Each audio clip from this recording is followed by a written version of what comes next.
افریقہ کے ایک ملک میں ایک شخص حافظ قرآن اور عالم شریعت کسی مسجد میں امام جماعت مقرر ہوا۔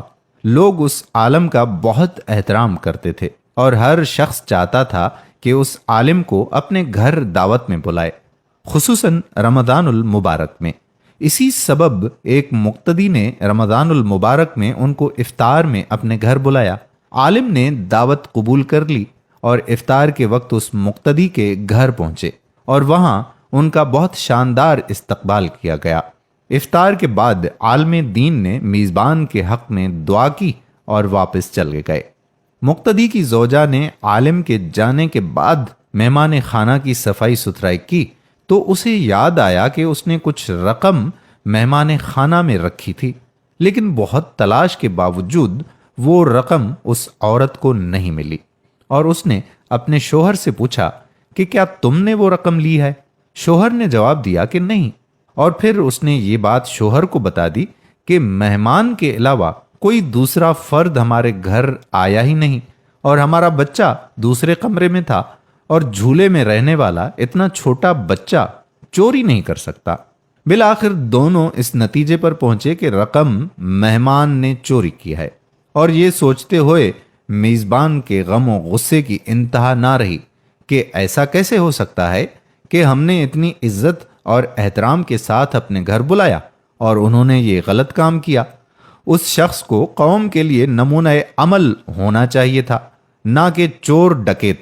غم و غصے کے باوجود اس شخص نے حیا کے مارے اس بات کو چھپا لیا، لیکن در عین حال عالم دین سے دور دور رہنے لگا تاکہ سلام دعا نہ کرنی پڑے۔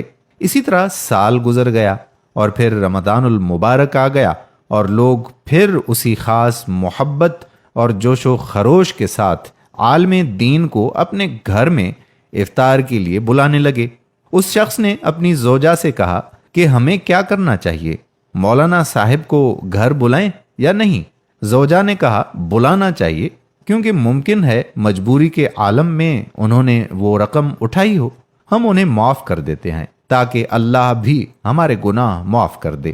اور پھر اس شخص نے مولانا صاحب کو اسی عزت و احترام کے ساتھ اپنے گھر افطار پر بلایا۔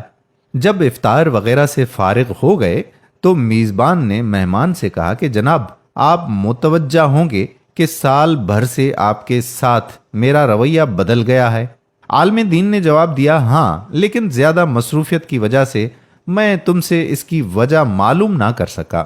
میزبان نے کہا کہ قبلہ، میرا ایک سوال ہے اور مجھے امید ہے کہ آپ اس کا جواب واضح دیں گے۔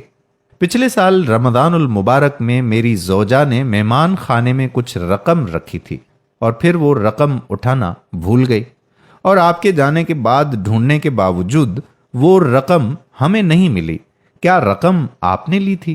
عالم دین نے کہا کہ ہاں، میں نے لی تھی۔ میزبان حیران اور پریشان ہو گیا، اور عالم نے اپنی بات جاری رکھتے ہوئے کہا کہ جب میں مہمان خانے سے جانے لگا تو میں نے دیکھا کہ کاؤنٹر پر پیسے رکھے ہوئے ہیں۔ چونکہ تیز ہوا چل رہی تھی اور نوٹ ہوا سے ادھر ادھر اڑ رہے تھے، لہٰذا میں نے وہ نوٹ جمع کیے اور میں وہ رقم فرش کے نیچے یا کہیں اور نہیں رکھ سکا کہ ایسا نہ ہو کہ تم وہ رقم نہ ڈھونڈ سکو اور پریشان ہو جاؤ۔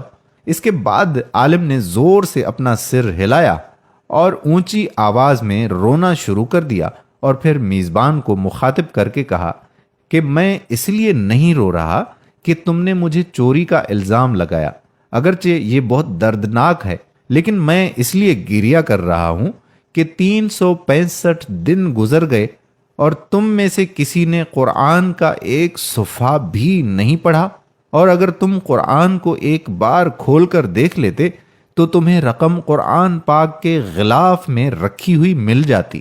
یہ سن کر میزبان بہت تیزی سے اٹھ کر قرآن مجید اٹھا کر لایا اور جلدی سے کھولا، اور اس کی مکمل رقم قرآن پاک میں رکھی نظر آ رہی تھی۔ دوستو، یہ حال ہے بعض مسلمانوں کا کہ سال بھر میں بھی قرآن نہیں کھول کر دیکھتے اور اپنے آپ کو سچا اور حقیقی مسلمان سمجھتے ہیں۔ امید کرتا ہوں کہ ہماری آج کی اس ویڈیو کے بعد آپ فوراً اٹھیں گے اور اپنے گھر میں موجود قرآن پاک کو کھول کر ضرور پڑھیں گے۔ میری کوئی بات بری لگی ہو تو میں معذرت چاہتا ہوں۔ یہ کہانی اس لیے آپ کی خدمت میں پیش کی گئی تاکہ آپ کو احساس ہو کہ ہم کون سی چیز بھول رہے ہیں جو ہماری زندگی میں اہم ہے۔ امید کرتے ہیں کہ ہماری آج کی ویڈیو آپ کو ضرور پسند آئی ہوگی۔ ویڈیو کو زیادہ سے زیادہ شیئر کیجیے گا، کیا پتہ کہ کس کے دل میں یہ بات اتر جائے اور وہ قرآن مجید اٹھا کر پڑھے گا تو اس کا ثواب آپ کو بھی ملے گا اور مجھے بھی ملے گا۔ اگر آپ نے ابھی تک ہمارے یوٹیوب چینل راہ حیات آفیشل کو سبسکرائب نہیں کیا تو چینل کو ایسی ویڈیوز دیکھنے کے لیے سبسکرائب کریں اور بیل کے بٹن کو بھی پریس کر لیں تاکہ آنے والی مزید ویڈیوز کا نوٹیفیکیشن آپ کو بر وقت ملتا رہے۔ آپ کا میزبان قادر بخش کلہوڑو آپ سے اجازت چاہتا ہے۔ اللہ حافظ۔